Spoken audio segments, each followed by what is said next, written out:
Hello students. तो जैसा कि हमने अपने लास्ट वीडियो में जो अपना चैप्टर स्टार्ट किया था वो एल्केन्स का हाइड्रोकार्बन्स का चैप्टर स्टार्ट किया था। तो हाइड्रोकार्बन्स में लास्ट टाइम हमने जनरल डिस्कशन किया था, उसकी जनरल प्रॉपर्टीज का डिस्कशन किया था। इस बार हम एल्केन्स के बारे में, जैसे हमने लास्ट टाइम बोला था कि नेक्स्ट वीडियो में हम एल्केन्स लेकर आएंगे, उसकी प्रिपरेशन और प्रॉपर्टीज। तो यहाँ पर हम आज इसकी प्रिपरेशन और प्रॉपर्टीज को डिस्कस करेंगे और प्रॉपर्टीज में हम आज सिर्फ फिजिकल प्रॉपर्टीज लेंगे। नेक्स्ट वीडियो में हम इसकी केमिकल प्रॉपर्टीज लेकर आएंगे। तो सबसे पहली चीज होती है एल्केन्स का। मैंने जनरल फॉर्मूला क्या बताया था? एल्केन्स का जनरल फॉर्मूला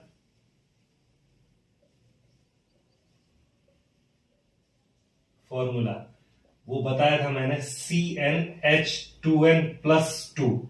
ये एल्केन्स का जनरल फॉर्मूला होता है। किसी भी कार्बन का नंबर जो भी होगा उसके ट्वाइस से दो ज्यादा हाइड्रोजन का नंबर रहेगा।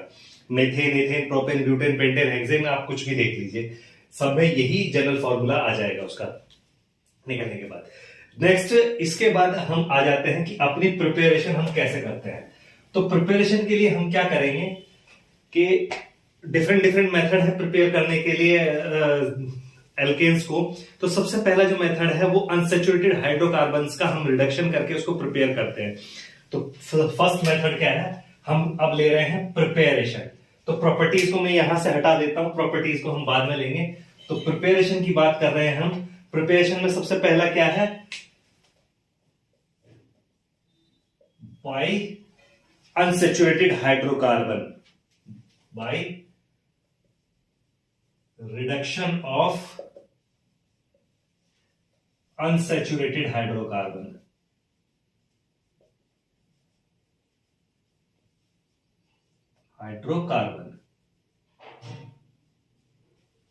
तो सबसे पहला मेथड है by reduction of unsaturated hydrocarbon. तो अनसैचुरेटेड हाइड्रोकार्बन क्या होते हैं? वो हाइड्रोकार्बन जिनमें डबल या ट्रिपल बॉन्ड मौजूद हो। तो उनका रिडक्शन हम यहां पर किस किस कैटलिस्ट के प्रेजेंस में कर सकते हैं?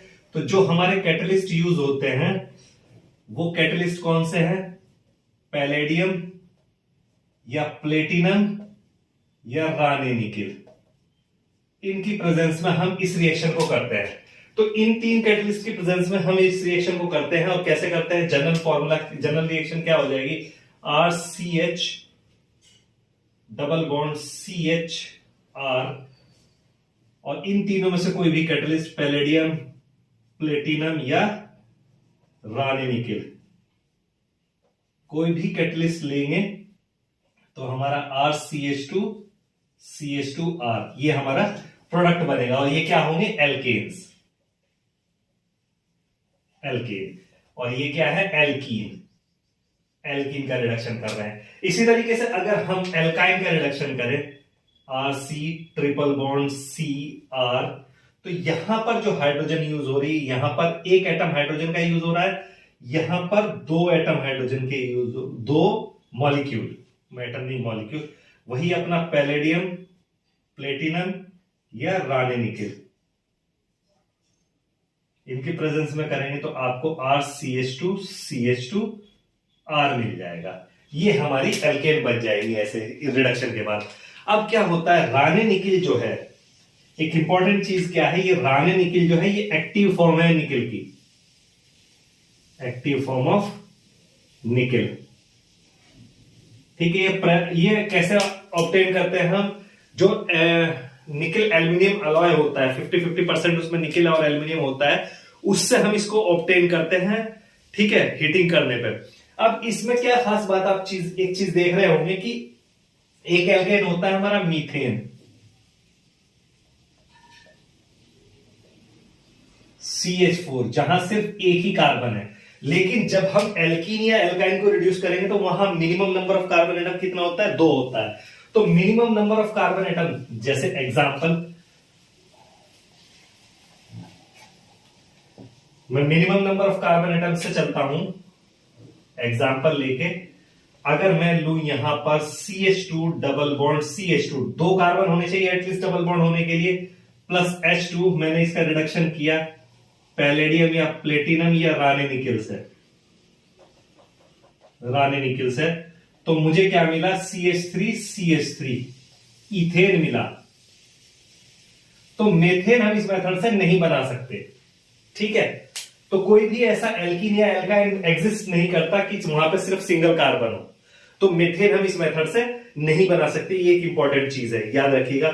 अब हाइड्रोजनेशन, अगर हम रानी निकल के प्रेजेंस में हाइड्रोजनेशन, रानी निकल की प्रेजेंस में हम hydrogenation 250 degree to 300 degree centigrade, या इसको कह सकते हैं 523 टू 573 केल्विन, इतने पर अगर रानी निकल के प्रेजेंस में हम क्या करेंगे, ये रिडक्शन रिएक्शन करेंगे, तो इस रिडक्शन रिएक्शन का एक नाम होता है, उसको बोलते हैं सेबातियर सेंड्रेन रिएक्शन। सेबातियर सेंड्रेन रिएक्शन। तो अगर आपसे कोई पूछे सेबातियर सेंड्रेन रिएक्शन क्या है, तो सेबातियर सेंड्रेन रिएक्शन क्या है, सेबातियर सेंड्रेन रिएक्शन वो क्या है, सेबातियर सेंड्रेन रिएक्शन, रानी निकल के प्रेजेंस में एल्कीन या एल्काइन का hydrogenation at 250 degree to 300 degree centigrade और 523 टू 573 केल्विन। केल्विन के लिए क्या करते हैं हम, डिग्री सेंटीग्रेड में 273 को एडिशन कर देते हैं, यही क्या है, सेबातियर सेंड्रेन रिएक्शन।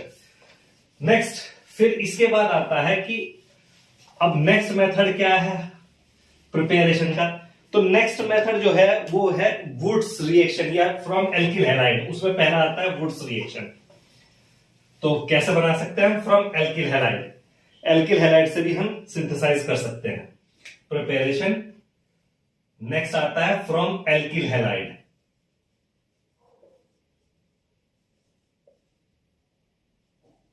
एल्किल हैलाइड्स, और इसमें फर्स्ट है वुड्स रिएक्शन। तो वुड्स रिएक्शन क्या है कि सोडियम की प्रेजेंस में एल्किल हैलाइड की रिएक्शन कराने पर ड्राई ईथर में ड्राई ईथर लेंगे।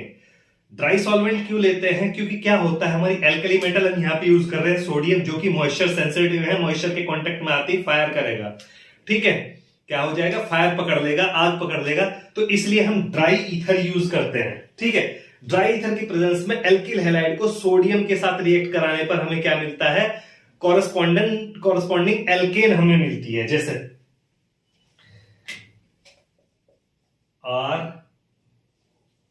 RX प्लस 2Na, इसको 2RX कर दीजिए। तो यहां पर हमें सॉल्वेंट हम क्या ले रहे हैं, ड्राई ईथर्स, ठीक है, ड्राई ईथर। तो हमें क्या मिलेगा, RR प्लस 2NaX, जो भी हैलोजन हो, जो भी ये आपका हैलाइड होगा उसका सोडियम हैलाइड मिल जाएगा हमें। तो इस तरीके से ये रिएक्शन होती है। फॉर एग्जांपल यहां पर सपोज मैं लिखता हूं 2CH3 CH2I plus 2Na, sodium के साथ रिएक्शन कराई इन ड्राई ईथर, तो क्या मिला मुझे,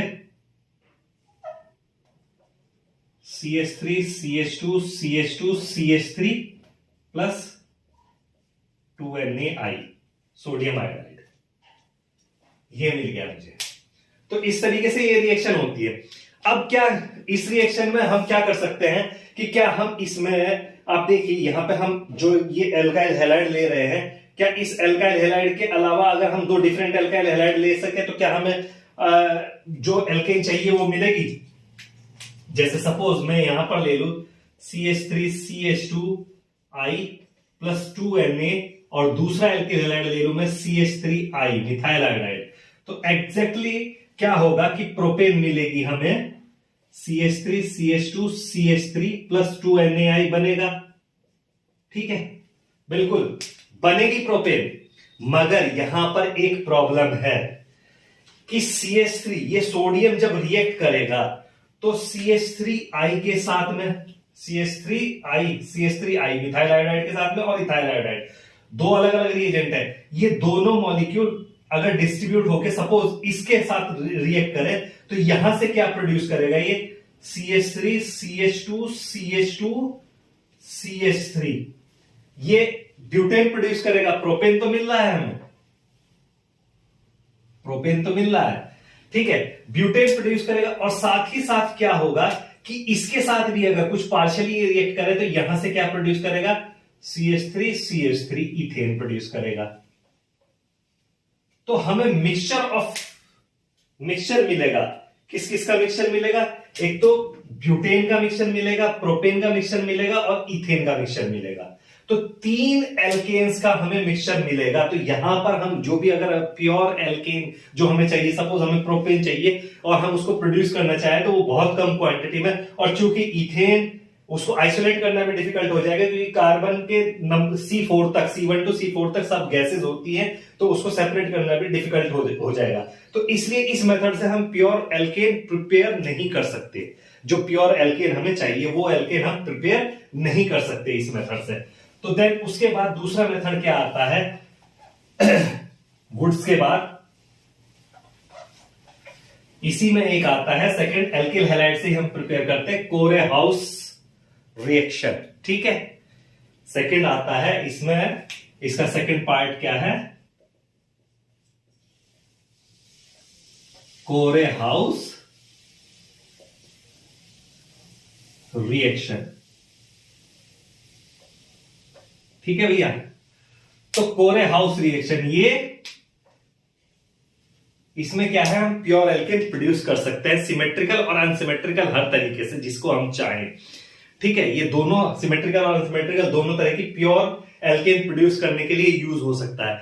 इस रिएक्शन में हम क्या करते हैं, ड्राई इथाइल ईथर यूज करेंगे और लिथियम की प्रेजेंस में ये रिएक्शन होगी विद कॉपर आयोडाइड, क्योंकि कॉपर का यहां बहुत इंपॉर्टेंट रोल है। तो कॉपर आयोडाइड इसमें यूज होता है और वो एक कॉम्प्लेक्स बनाता है लिथियम डाइअल्काइल कॉपर कॉम्प्लेक्स, जिसको हम गिलमैन रिएजेंट भी बोलते हैं। तो वो गिलमैन रिएजेंट इसके अंदर बनता है और वो गिलमैन रिएजेंट ही फर्दर डिफरेंट एल्किल हैलाइड के साथ रिएक्शन कराने पर क्या देता है, जिस तरह की हमें एल्केन चाहिए वो प्रोड्यूस कर देगा, ठीक है।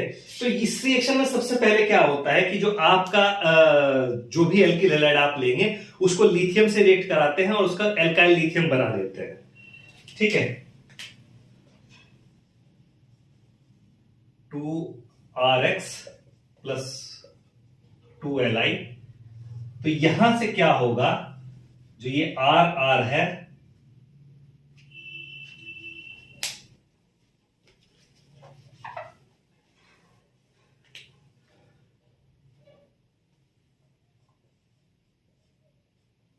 एल्किल हैलाइड लिथियम के RX के साथ में लिथियम के 2 मॉलिक्यूल की रिएक्शन कराएंगे प्लस LiX लिथियम हैलाइड, ये 2 चीज हमें मिली, ठीक है। अब इसके 2 एटम जो हैं वो क्या करेंगे, कॉपर आयोडाइड के साथ रिएक्ट करेंगे, 2R Li plus copper iodide, इसके साथ में रिएक्ट करेंगे और क्या बन जाएगा हमारा R ये कॉपर के साथ में, ठीक है, इसका कॉम्प्लेक्स बन जाएगा। और चूंकि 2 लिथियम है तो ये कॉम्प्लेक्स ऐसे, ठीक, इस पे नेगेटिव चार्ज रहता है और यहां पॉजिटिव चार्ज रहता है, प्लस Li लिथियम आयोडाइड, यहां X नहीं, यहां तो कॉपर आयोडाइड से ये आयोडाइड ले लेगा और लिथियम आयोडाइड आपका निकल जाएगा। अब क्या होगा, इस कॉम्प्लेक्स के साथ में हम अगर अपनी रिएक्शन, ये इसको ही बोलते हैं गिलमैन रिएजेंट,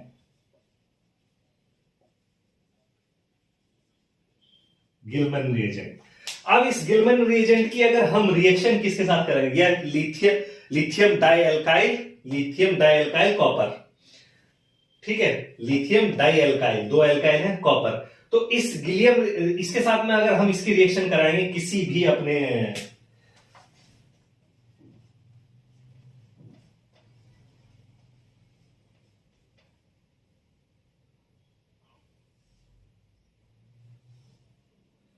नेगेटिव चार्ज, यहां पॉजिटिव चार्ज, प्लस कोई R'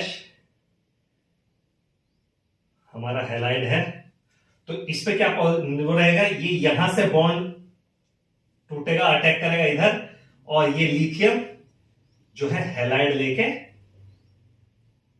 लिथियम क्या है, हैलाइड ले लेगा, नेगेटिव चार्ज इधर आएगा। तो क्या बनेगा हमारा, यहां पर तीन चीज बनेगी। एक तो बन गया आर, आर डैश, ये हमारी बन गई alkane, plus R C U alkyl copper, plus lithium halide. ये तीन चीज हमारी यहां पे बन जाएगी। तो जो हमें एल्केन चाहिए वो एल्केन हम इससे प्रिपेयर कर सकते हैं कि अपना अकॉर्डिंगली इधर जो आर चाहिए वो आर ले लीजिए, इधर जो आर डैश चाहिए वो ले लीजिए। तो जो भी एल्केन आप प्रिपेयर करना चाहे वो प्योर एल्केन इस कंडीशन में प्रिपेयर की जा सकती है, कोरेहाउस रिएक्शन में। ठीक है, तो कोरेहाउस रिएक्शन ये आपको आ गया। अब नेक्स्ट इसके बाद हम आ जाते हैं फ्रॉम एल्किल हैलाइड, हमारा हो गया। अब इसके बाद एक और बचा है कि एल्किल हैलाइड का रिडक्शन भी कर सकते, एल्किल हैलाइड से रिडक्शन भी कर सकते हैं हम उसका। थर्ड इसमें रिडक्शन एल्किल हैलाइड का।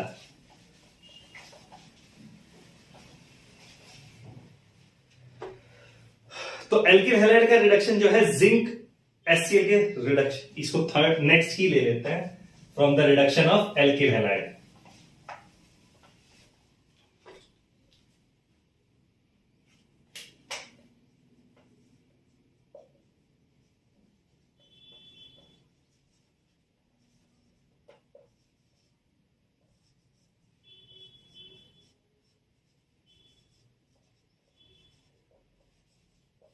एल्किल हैलाइड के रिडक्शन से, एल्किल हैलाइड क्या, आर एक्स मीन्स आयोडीन है, क्लोरीन, ब्रोमीन, कुछ भी हो सकता है। तो उसका रिडक्शन करेंगे हम जिंक की प्रेजेंस में। सबसे पहले जिंक के साथ में बहुत सारे मेथड है, तो उसमें पहला हम ले लेते हैं with zinc HCl। Zinc HCl के साथ में उसको रिड्यूस करेंगे तो जो भी हैलाइड होगा उसका एसिड बन जाएगा और एल्केन हमें मिल जाएगी। जैसे RX जनरल रिएक्शन होगी,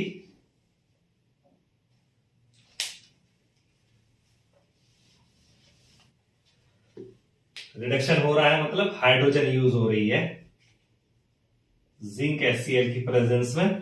ठीक है, तो RH प्लस HX ये हमारा बनेगा। एग्जाम्पल कुछ भी ले सकते हैं आप इसमें, कोई भी एक एग्जाम्पल ले लीजिए, जैसे मिथाइल क्लोराइड ले लेते हैं, प्लस हाइड्रोजन के साथ रिएक्शन हुई जिंक HCl की प्रेजेंस में, तो क्या बनी, methane plus HCl।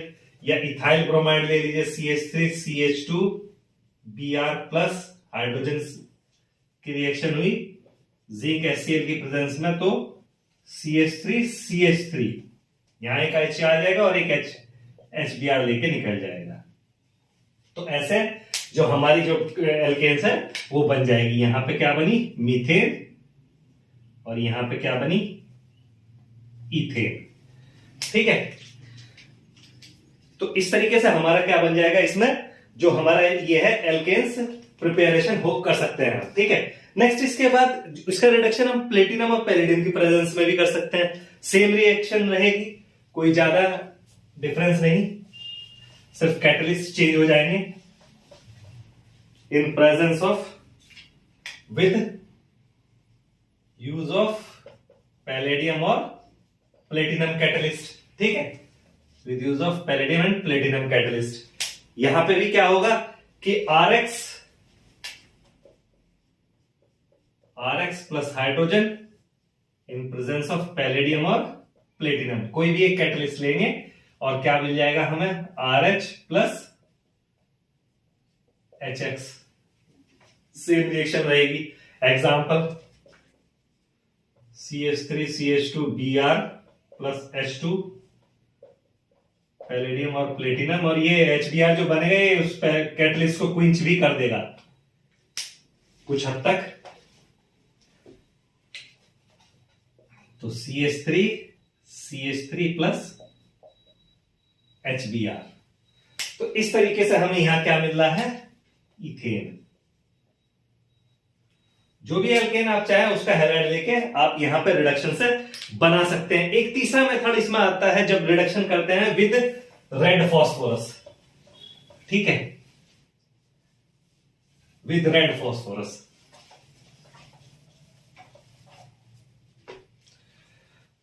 With HI and red phosphorus, hydroiodic acid और रेड फॉस्फोरस हम लेंगे। Red phosphorus as a catalyst लेंगे और यहां पे रिएक्शन हम 150 डिग्री सेंटीग्रेड पे कराएंगे।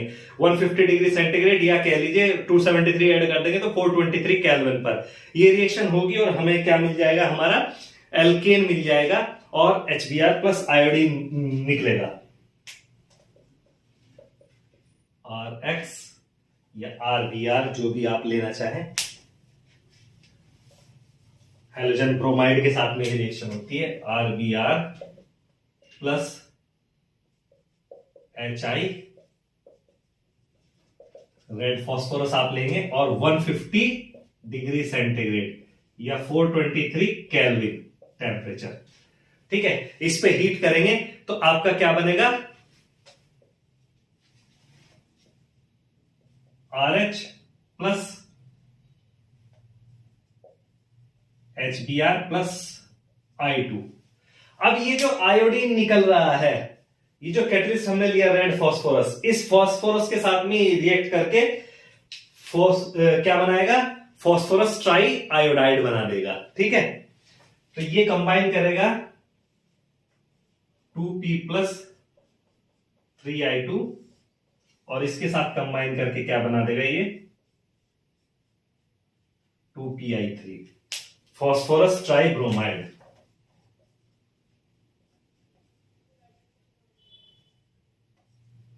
Try iodide,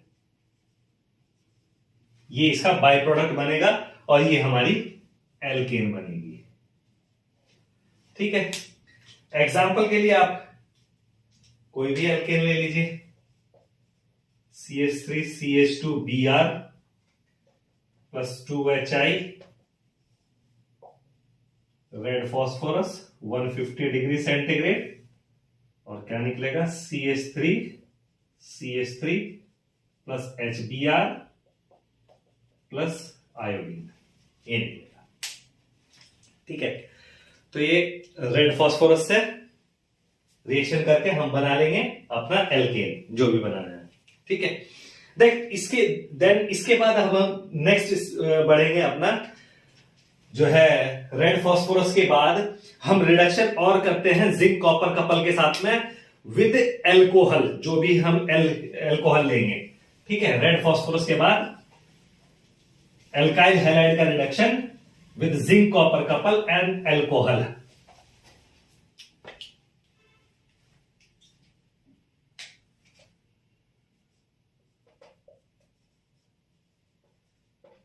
with zinc copper couple and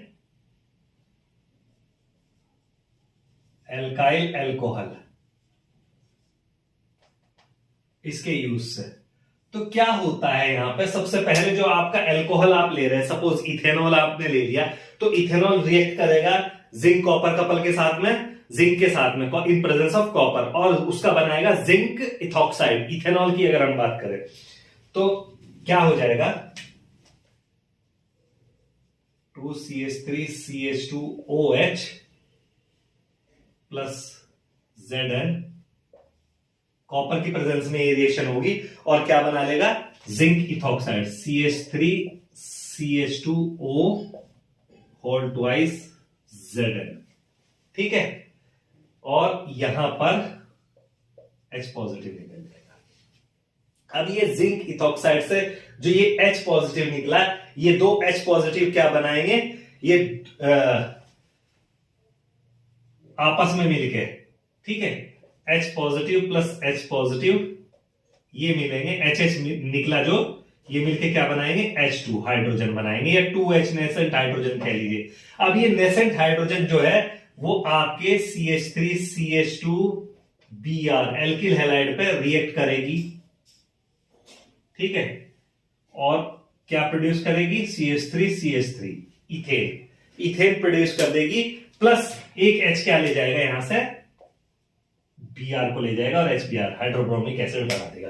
तो इस तरीके से यहां पे आपका इथेन बन गया।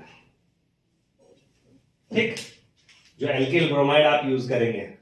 तो ये भी एक काइंड ऑफ रिडक्शन है कि एल्कोहल से प्रोटॉन जनरेट हो रहा है और वो प्रोटॉन रिएक्ट जो है रिड्यूस कर रहा है किसको, एल्कोहल को, जो आपका एल्किल हैलाइड है उसको रिड्यूस कर रहा है। तो ये भी एक तरह का रिडक्शन ही है, जिंक कॉपर कपल के साथ में रिडक्शन ऑफ एल्किल हैलाइड। यहां पर ethanol as a source of hydrogen use होता है। इथेनॉल जो क्या है, as a source of hydrogen use हो रहा है, सोर्स ऑफ हाइड्रोजन। ठीक है, देन इसके बाद हमारा नेक्स्ट इसी में आ जाता है कि एल्किल हैलाइड को हम reduce LaH lithium aluminium hydride और सोडियम बोरोहाइड्राइड के साथ भी कर सकते हैं।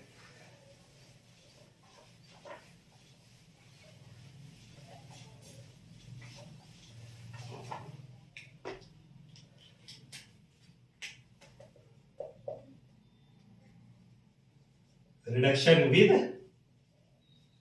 लिथियम एल्यूमिनियम हाइड्राइड LiAlH4 और सोडियम बोरोहाइड्राइड NaBH4, इनके साथ भी हम इसको रिड्यूस कर सकते हैं। तो क्या है, सिंपल एल्किल हैलाइड लेंगे और उसमें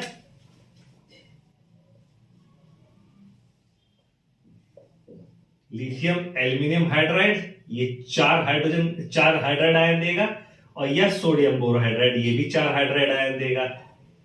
तो आपका रिड्यूस होने के बाद RH प्लस HX, ठीक है, ये निकल जाएगा आपका एल्काइल, जो एल्केन है वो बन जाएगी। ठीक, नेक्स्ट इसके बाद फिर रिडक्शन से हो गया, एल्किल हैलाइड से ग्रिग्नार्ड बना के भी हम, यहां ये रिडक्शन नहीं, एक तरीके से ये डिफरेंट रिएक्शन है, by Grignard reagent, by Grignard reaction. हम ग्रिग्नार्ड रिएक्शन से भी इसको प्रिपेयर कर सकते हैं, बाय ग्रिग्नार्ड रिएक्शन। तो ग्रिग्नार्ड रिएक्शन में क्या होता है, सबसे पहले हम ग्रिग्नार्ड रिएजेंट बनाते हैं। और ग्रिग्नार्ड रिएजेंट कैसे बनता है, हम एल्किल हैलाइड की रिएक्शन मैग्नीशियम टर्निंग के साथ कराएंगे, ठीक है, in presence of dry ether. तो RMgX, ग्रिग्नार्ड हमारा क्या होता है, RMgX, इसको हम क्या बोलते हैं, ग्रिग्नार्ड रिएजेंट बोलते हैं। अब इस ग्रिग्नार्ड रिएजेंट जब ये बन गया एल्किल हैलाइड से रिएक्शन करने के बाद, तो इसको हम क्विंच करेंगे वाटर से। वाटर से क्विंच करने पर हमारे एक प्रोडक्ट मिलेगा एल्केन, और दूसरा magnesium alkyl magnesium hydroxyl halide जो बनेगा दूसरा प्रोडक्ट हमारा। तो एग्जांपल इसका ले लेते हैं, सपोज CH3CH2Br आपके पास है, इसकी मैग्नीशियम टर्निंग से ड्राई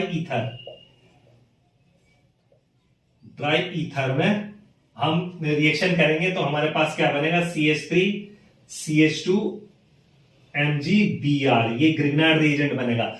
अब मैं एक चीज बताऊंगा आपको कि ग्रिग्नार्ड रिएजेंट के लिए नॉर्मली हम THF साइक्लिक ईथर, टेट्राहाइड्रोफ्यूरान या डाइइथाइल ईथर ही यूज करते हैं, ईथर ही यूज करते हैं। क्यों, बाकी दूसरे सॉल्वेंट यूज नहीं करते। कुछ जगह non polar solvent like toluene में भी हम ये बना लेते हैं, बट नॉर्मली ईथर हम प्रेफर करते हैं। उसका रीजन ये है, जब ये कॉम्प्लेक्स बनता है तो ये मैग्नीशियम ईथर की ऑक्सीजन के साथ में कोऑर्डिनेशन करके कोऑर्डिनेटिंग कॉम्प्लेक्स, चिलेटिंग कॉम्प्लेक्स बनाता है, जो उसे स्टेबलाइज करता है। इसलिए हम क्या करते हैं, ड्राई ईथर को यूज करते हैं। ईथर या साइक्लिक ईथर हम नॉर्मली प्रिपरेशन ऑफ ग्रिग्नार्ड में यूज करते हैं, ठीक है। तो यहां पर हम क्या करेंगे, देन इसके बाद जब हम इसको वाटर से क्विंच करेंगे, ये जो हमारा ग्रिग्नार्ड रिएजेंट बना है इसको हम वाटर से क्विंच करेंगे, CH3CH2MgBr। तो जब हम इसको, वाटर हमारा क्या रहता है, HOH की फॉर्म में रहता है, ये नेगेटिव चार्ज है, ये पॉजिटिव चार्ज यहां रहता है। इसी तरीके से जब इसको देखेंगे तो यहां पर नेगेटिव और यहां पर पॉजिटिव चार्ज रहेगा। तो क्या होगा कि जब ये ये नेगेटिव चार्ज क्या है, इस पर अटैक करेगा और इसके साथ में ये जो हमारा ये नेगेटिव चार्ज है यहां से, वो अटैक करेगा इस हाइड्रोजन के ऊपर। तो क्या बन जाएगा हमारे पास CH3 एल्केन बन जाएगी, प्लस साथ में क्या निकलेगा, MgOH Br। ठीक है, मैग्नीशियम हाइड्रोक्सी ब्रोमाइड, ये हमारा साइड प्रोडक्ट बनेगा इसके अंदर। तो इस तरीके से हम ग्रिग्नार्ड रिएक्शन का यूज करके भी हम क्या बना सकते हैं, अपना ये बना सकते हैं एल्केन। जैसे यहां मैंने इथेन को प्रिपेयर किया। ठीक है, तो ग्रिग्नार्ड रिएक्शन से भी हम बना सकते हैं। तो एल्किल हैलाइड की स्टोरी तो हो गई यहां पर, इसके साथ खत्म। नेक्स्ट अब हम कार्बोक्सिलिक एसिड से भी अपना जो है एल्केन प्रिपेयर कर सकते हैं। ठीक है, नेक्स्ट 5th, कार्बोक्सिलिक एसिड से एल्केन की प्रिपेरेशन।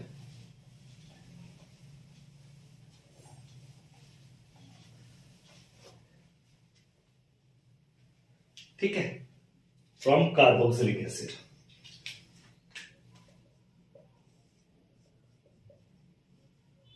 From carboxylic acid. तो कार्बोक्सिलिक एसिड से भी कई सारे मेथड है। फर्स्ट मेथड है डिकार्बोक्सिलेशन, कि हम उसका डिकार्बोक्सिलेशन करेंगे। देन उसके बाद आ जाता है कोलबेज रिएक्शन आ जाता है। ठीक है, तो दो जो बड़े कॉमन मेथड डिकार्बोक्सिलेशन में क्या है, हम इसकी रिएक्शन करते हैं सोडा लाइम के साथ में। जो भी कार्बोक्सिलिक एसिड है हम उसका सोडियम सॉल्ट बनाएंगे और सोडा लाइम के साथ में उसकी रिएक्शन करेंगे।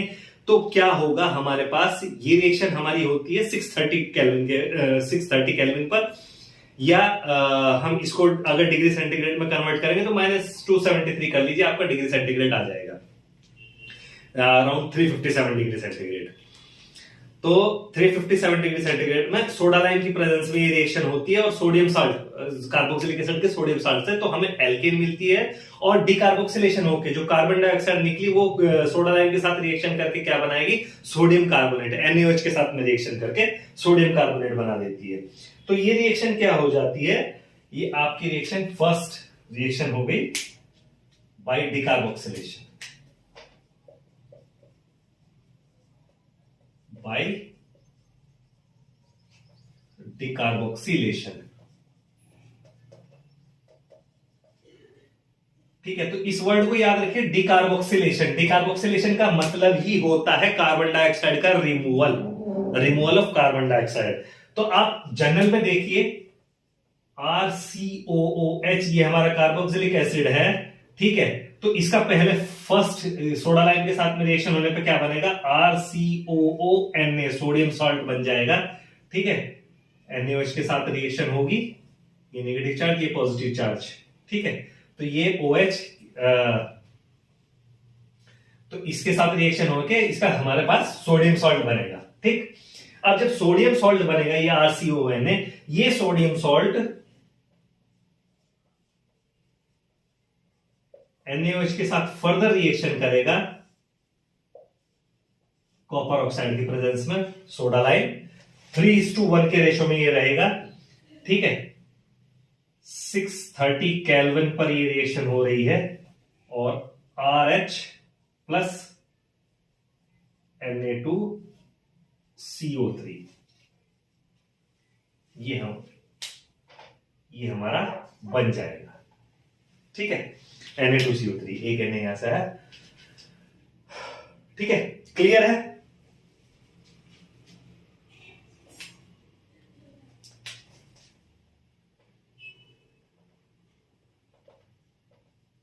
ये देखिए, ये COO, अगर इसको हम वैसे लिखें तो कार्बन डाइऑक्साइड।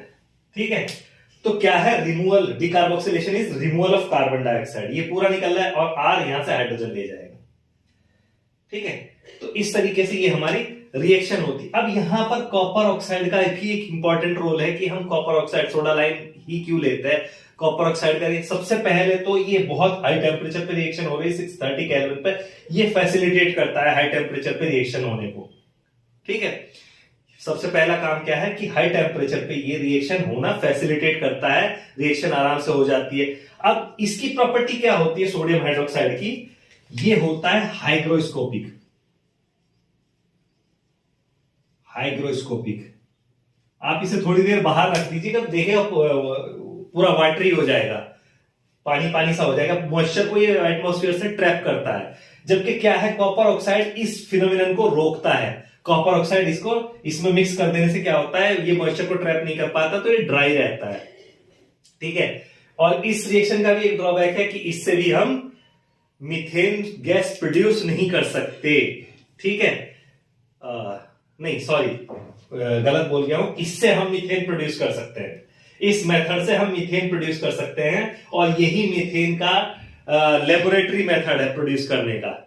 इसको क्या बोलते हैं हम, मीथेन बाय डिकार्बोक्सिलेशन। मीथेन का एसिटिक एसिड ले लेंगे हम, एग्जांपल एसिटिक एसिड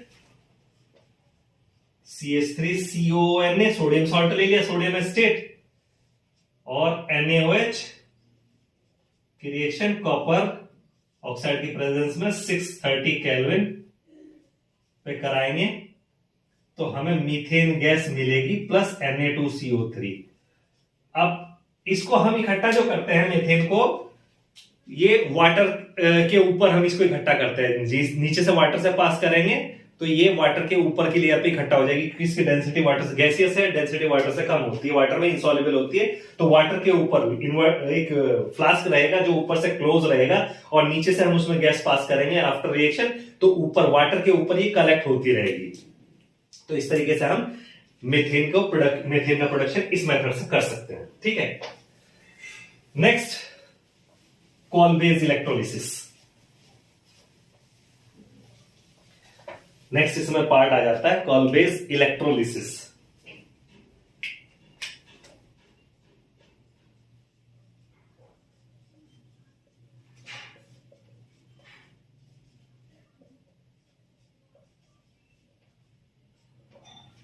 ठीक है, तो कॉल-बेस्ड इलेक्ट्रोलिसिस में क्या है, पोटेशियम सॉल्ट लेंगे अपने किसी भी कार्बोक्सिलिक एसिड का, और उसकी इलेक्ट्रोलिसिस कराएंगे। ठीक है, तो हमें दो फॉर्म मिलेगी, एक तो एसिटेट आयन मिलेगा, और एक हमारा पोटेशियम, जो भी सॉल्ट लिया सोडियम या पोटेशियम, वो कैटायन मिलेंगे हमें, उसके जो पॉजिटिव आयन मिलेंगे। ठीक है, तो अब क्या होगा कि कैथोड और एनोड पे क्या होगा, वो एसिटेट इलेक्ट्रॉन को डोनेट कर देंगे, और वहां पर जो है अनस्टेबल CH3CO बनाएगा, जहां क्या होगा कि जो जो दो CH3 के ये दो मॉलिक्यूल आपस में रिएक्ट करेंगे, कार्बन डाइऑक्साइड निकलेगी और एल्केन इथेन बन जाएगी।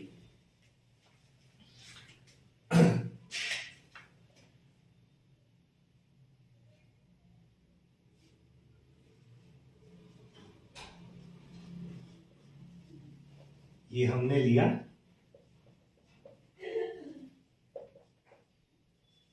इलेक्ट्रोलिसिस कराई, नेगेटिव प्लस 2K पॉजिटिव, ये मिलेगा। ठीक है, अब क्या होगा, एनोड पे क्या होगा,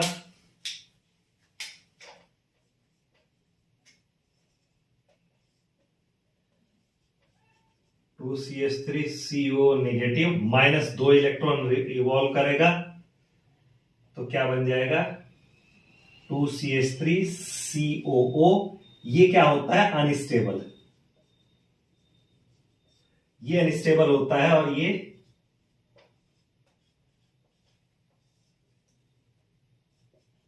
CH3 दो आपस में रिएक्ट करेगा, और दो मॉलिक्यूल कार्बन डाइऑक्साइड के निकल जाएंगे, ये गैस निकल जाएगी। ये तो हो जाएगा एनोड पे। अब कैथोड की कहानी क्या हो जाएगी, ये 2K पॉजिटिव, ठीक है, ये दो इलेक्ट्रॉन यहां से लेगा और 2K बनाएगा। ठीक है, अब ये 2K जो है ये रिएक्ट करेगा, सॉरी ये नहीं होगा, ये 2K तो वाटर के साथ रिएक्ट करेगा, जो वाटर हमारा है उसका H पॉजिटिव निकलेगा, वो इलेक्ट्रॉन को एक्सेप्ट करेगा और H बनाएगा। ठीक है, तो ऐसे दो H मिलके H प्लस H मिलके क्या बना देंगे, H2 हाइड्रोजन गैस बना देंगे। और जो K2K पॉजिटिव जो निकला है ये हमारा, ये रिएक्ट करेगा किसके साथ में, K positive plus OH negative जो वाटर से आ रहा है, और क्या बनाएगा, KOH बनाएगा। तो जो ओवरऑल रिएक्शन हो जाएगी, वो ओवरऑल रिएक्शन क्या हो जाएगी कि आपका रिएक्शन जो हो रहा है वो इन प्रेजेंस ऑफ वाटर हो रहा है। तो ओवरऑल रिएक्शन जो बन जाएगी, वो ओवरऑल रिएक्शन ये बन जाएगी, मैं यहां पर लिख देता हूं,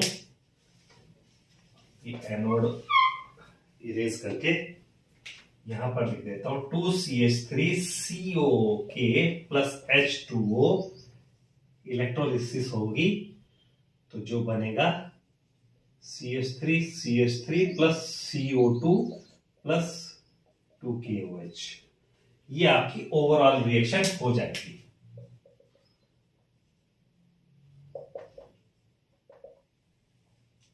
ठीक है,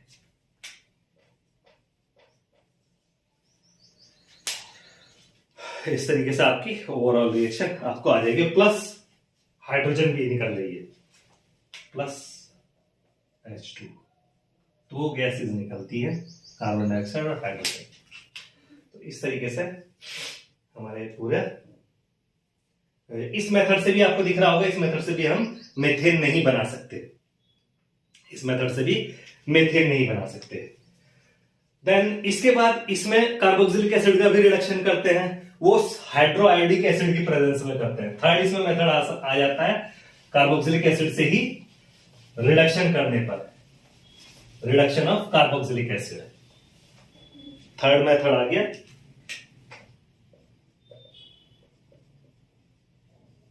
रिडक्शन ऑफ कार्बोक्सिलिक एसिड, ठीक है, विद जो हाइड्रोआयोडिक एसिड के साथ में इसका हम रिडक्शन करते हैं, तो हमें क्या मिलता है, आयोडीन मिलती है और एल्केन मिलती है।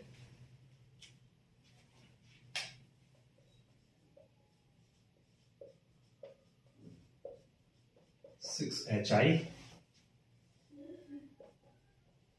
रिडक्शन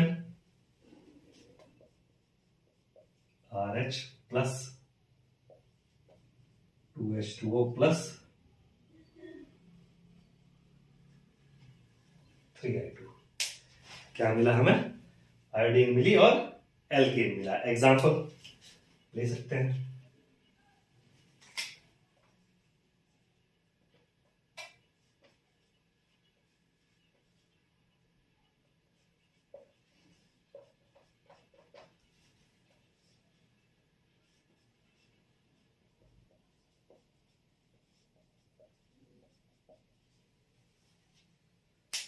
तो एसिटिक एसिड का रिडक्शन जब हमने किया,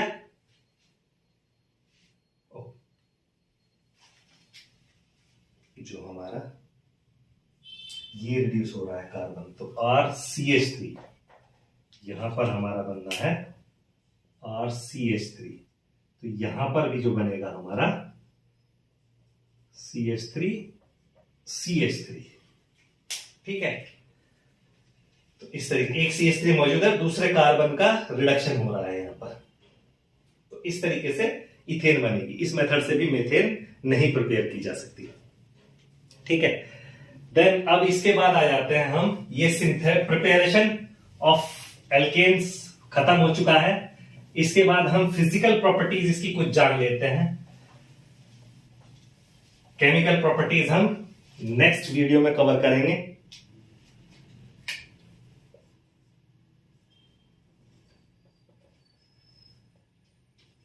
फिजिकल प्रॉपर्टीज,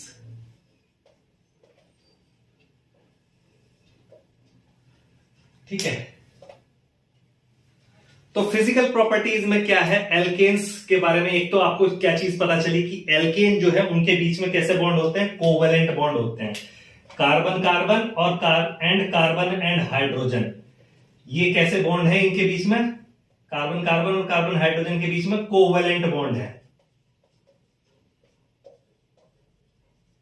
अब चूंकि कोवेलेंट बॉन्ड है, जहां आयनिक बॉन्ड होते हैं तो वो चीज हो जाती है, आयनिक बॉन्ड रहेगा तो वो चीज रहेगी पोलर, और अगर कोवेलेंट बॉन्ड रहेगा तो वो चीज हो जाएगी नॉन पोलर। इसलिए जो एल्केन्स क्या होते हैं वो नॉन पोलर होते हैं। पहली फिजिकल प्रॉपर्टी होगी एल्केन क्या है, उसके नॉन पोलर होते हैं। क्योंकि अब कोवेलेंट बॉन्ड क्यों बनता है, क्योंकि कार्बन और हाइड्रोजन के बीच, ये कार्बन कार्बन की इलेक्ट्रोनेगेटिविटी तो सेम है, लेकिन कार्बन और हाइड्रोजन के बीच भी इलेक्ट्रोनेगेटिविटी डिफरेंस बहुत कम होता है, इसलिए ये कोवेलेंट बॉन्ड बनाते हैं। ठीक है, तो इलेक्ट्रोनेगेटिविटी डिफरेंस लेस होने की वजह से ये नॉन कोवेलेंट बॉन्ड बनाते हैं, और कंपाउंड कैसे होते हैं, नॉन पोलर होते हैं। ठीक है, अब इनके जो एल्केन्स के, तो पहली प्रॉपर्टी नॉन पोलर होगी।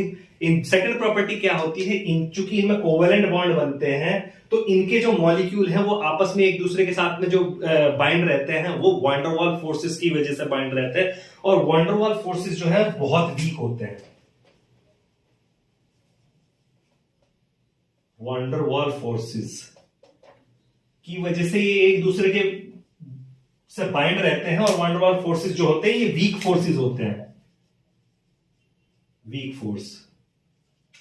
ठीक है, तो ये एक दूसरे से किससे बाइंड रहते हैं, वैन डर वाल्स फोर्सेस से बाइंड रहते हैं, और ये वैन डर वाल्स फोर्सेस क्या होते हैं, वीक फोर्स होते हैं। इसलिए इसी वजह से चूंकि वीक फोर्सेस हैं तो जो C1 to C4 जो जहां कार्बन का नंबर कम है, C1 to C4 जो एल्केन होती है वो गैसेस होती हैं, C5 to C13 या C17 तक जो है मैक्सिमम लिक्विड होती हैं, और C17 और उससे ज्यादा जाएंगे तो वो सॉलिडिफाई होना शुरू हो जाती है, वहां से वो सॉलिड हो जाती है। रूम टेम्परेचर पे ये बात कर रहा हूं मैं सारी, तो रूम टेम्परेचर पे ये होता है। अब क्या है, अब इसी वैन डर वाल्स फोर्सेस की वजह से ही क्या होता है, ये तो C1 to C4 gases, C5 to C17 liquid, and C17 onwards ये सॉलिड होते हैं due to van der Waals forces. ये इनकी एक फिजिकल प्रॉपर्टी, इनकी अपीयरेंस किस तरह की होगी, इसी वैन डर वाल्स फोर्सेस की वजह से नेक्स्ट आ जाता है बॉइलिंग पॉइंट। चूंकि ये वैन डर वाल्स फोर्सेस से बंधे एक दूसरे से जुड़े होते हैं तो इनको लेस एनर्जी पे तोड़ना भी आसान है, तो इनके नॉर्मली बॉइलिंग पॉइंट क्या होते हैं, कम होते हैं इनके। लेकिन बॉइलिंग पॉइंट क्या है, वो नंबर ऑफ कार्बन एटम्स के बढ़ने के साथ बॉइलिंग पॉइंट बढ़ता है। सपोज अगर हम बात करें बॉइलिंग पॉइंट मीथेन, इथेन या CH3, propane, butane, pentane, hexane, heptane, जैसे जैसे बढ़ता चला जाएगा तो नंबर ऑफ कार्बन बढ़ रहे हैं तो बॉइलिंग पॉइंट क्या हो रहा है, बढ़ रहा है। तो ऐसे बढ़ता चला जाएगा boiling, number of carbon atom बढ़ने के साथ साथ, क्योंकि नंबर ऑफ कार्बन एटम्स जब बढ़ते हैं तो उनके बीच का वैन डर वाल्स फोर्सेस भी बढ़ रहे हैं, तो इस वजह से क्या है, उनका बॉइलिंग पॉइंट भी बढ़ता चला जाता है। ये हो गया एक इसका बॉइलिंग पॉइंट वाला। ठीक है, अब इसी में एक चीज आती है कि हमारे जो एल्केन है वो सिर्फ नॉर्मल चेन थोड़ा ही है, हमारे एल्केन जो है वो ब्रांच चेन भी होते हैं। अगर हम ब्रांच चेन की बात करें, जैसे अगर मैं बात करूं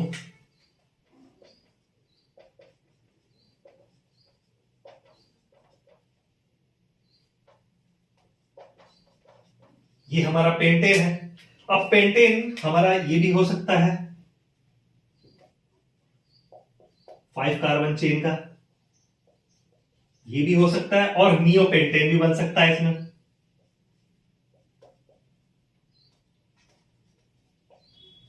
तो जब बॉइलिंग पॉइंट की बात होगी तो जितनी ब्रांचिंग बढ़ती चली जाएगी बॉइलिंग पॉइंट उतना उसका नीचे चला जाएगा।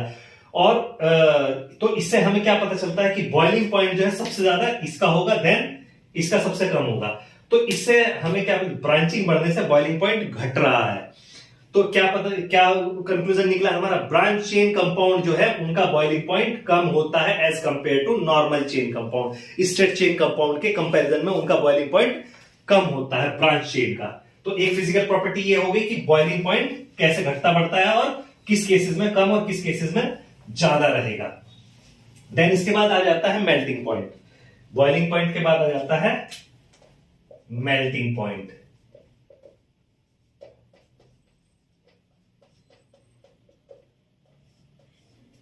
ठीक है, अब मेल्टिंग पॉइंट में थोड़ी सी कहानी चेंज हो जाती है। बॉइलिंग पॉइंट तो मैंने बताया कि नंबर ऑफ कार्बन बढ़ने के साथ बढ़ता है, और ब्रांच चेन का बॉइलिंग पॉइंट नॉर्मल चेन से atom, same number of carbon atom अगर रहेंगे तो नॉर्मल चेन का बॉइलिंग पॉइंट ज्यादा होगा as compare to branch chain. ठीक है, ये चीज तो बॉइलिंग पॉइंट के साथ हो गई। लेकिन मेल्टिंग पॉइंट में कहानी थोड़ी सी अलग हो जाती है। यहां पे रेगुलर वेरिएशन नहीं आता है, नंबर ऑफ कार्बन एटम बढ़ने के साथ साथ बॉइलिंग पॉइंट बढ़ रहा है, increases with number of carbon atom, melting point increases with increase of carbon atom. तो कार्बन एटम के बढ़ने के साथ बढ़ रहा है, बट वेरिएशन जो है वो रेगुलर नहीं है। ऐसा नहीं है कि हर कार्बन एटम के साथ, जैसे बॉइलिंग पॉइंट के केस में क्या होता है, आपको 20 to 30 डिग्री का केल्विन का वेरिएशन मिलेगा। एक कार्बन एटम ऐड करेंगे तो 20 to 30 डिग्री बॉइलिंग पॉइंट बढ़ जाएगा, 20 to 30 डिग्री केल्विन बढ़ जाएगा। लेकिन यहां पर ऐसा नहीं है, यहां पर रैंडम है। कार्बन एटम आप ऐड कर रहे हैं तो कभी ज्यादा बढ़ रहा है, कभी कम बढ़ रहा है, कभी ज्यादा बढ़ रहा है, कभी कम बढ़ रहा है। जैसे मैं एग्जांपल के तौर पे लिख लेता हूं, यहां पर कुछ एल्केन्स में लिख लेता हूं। जैसे अगर मैं बात करूं C3H8, C4H10, C5H12, C6H14, C7H16, C8H18। Suppose मैंने ये क्या लिया, propane, butane, pentane, hexane, heptane, octane, ये मैंने बात की। तो यहां पे जो केल्विन में मैं मेल्टिंग पॉइंट केल्विन में लिखूंगा, तो मेल्टिंग पॉइंट जो ऑब्जर्व किया गया वो किया गया। जैसे सपोज इसका मेल्टिंग पॉइंट जो होता है 85 पॉइंट समथिंग होता है, 85.3 डिग्री केल्विन, ठीक है, इतना इसका मेल्टिंग पॉइंट होता है। तो जब एक कार्बन बढ़ा तो ये हो गया 134.6 केल्विन, ठीक है। अब 134 पॉइंट, लेकिन जब हमने एक कार्बन बढ़ाया तो बड़ा कम डिफरेंस आया, 143.3 केल्विन। फिर उसके बाद एक कार्बन बढ़ाया तो सडनली फिर बहुत ज्यादा बढ़ गया, तो कितना हो गया 178.5 केल्विन। ये रिपोर्टेड है सर, ठीक है। इसके बाद हमने फिर जब एक कार्बन और बढ़ाया तो 182.4 केल्विन। देन उसके बाद एक कार्बन और बढ़ाने पर ये सडनली फिर बढ़ गया 216.2 केल्विन। तो अब आप यहां पर नोटिस करेंगे कि जब जब इवन से ऑड नंबर आ रहा है तब तब वेरिएशन कम है, राइज इन टेम्परेचर कम है। लेकिन जब ऑड से इवन पे जा रहा है तो राइज बहुत ज्यादा है, जैसे 85 से 134 डायरेक्ट, और यहां पर 134 से 143 सिर्फ 9 डिग्री का वेरिएशन आया, जबकि 143 से 178 आ गया जब इवन नंबर पे आया। तो इवन नंबर पे जो वेरिएशन आ रहा है, जो कार्बन एटम बढ़ने के साथ साथ क्या हो रहा है, जो मेल्टिंग पॉइंट है वो इवन नंबर कार्बन का ज्यादा, इवन नंबर कार्बन एटम जहां पर है, जहां पर वहां पर मेल्टिंग पॉइंट बहुत ज्यादा राइज हो रहा है as compare to odd number. तो ये एक इसमें पैटर्न नोट किया गया, मेल्टिंग पॉइंट जब ऑब्जर्व किए गए। और ऐसा क्यों हुआ, तो अगर हम इसकी लैटिस स्ट्रक्चर को देखेंगे तो आपको जिगजैग फॉर्म में बनते हैं एल्केन्स। आपको पता होना चाहिए कि जब कार्बन कार्बन जो है, जैसे सपोज 1 2 3 4 5 6 7 8 9, ये 9 कार्बन की चेन मैंने ली, और 1 2 3 4 5 6 7 8, ये 8 कार्बन की चेन मैंने ली। तो अब हम यहां देख रहे हैं कि जो टर्मिनल कार्बन है हमारे, टर्मिनल कार्बन वो एक ही साइड में है इस जिगजैग फॉर्म में। तो जो ये है, ये थोड़ा सा इस जो स्ट्रक्चर जो बनी, जो इसकी लैटिस स्ट्रक्चर है वो अनसिमेट्रिकल है, अनसिमेट्रिकल। वहीं ये क्या है, ये दोनों अपोजिट साइड में है, तो ये ज्यादा सिमेट्रिकल हो गई, ये ज्यादा सिमेट्रिकल स्ट्रक्चर हो गई। तो अनसिमेट्रिकल स्ट्रक्चर में जो वैन डर वाल्स फोर्सेस होते हैं वो कंपैरेटिवली कम होते हैं, और सिमेट्रिकल स्ट्रक्चर में वैन डर वाल्स फोर्सेस जो है वो ज्यादा लगते हैं।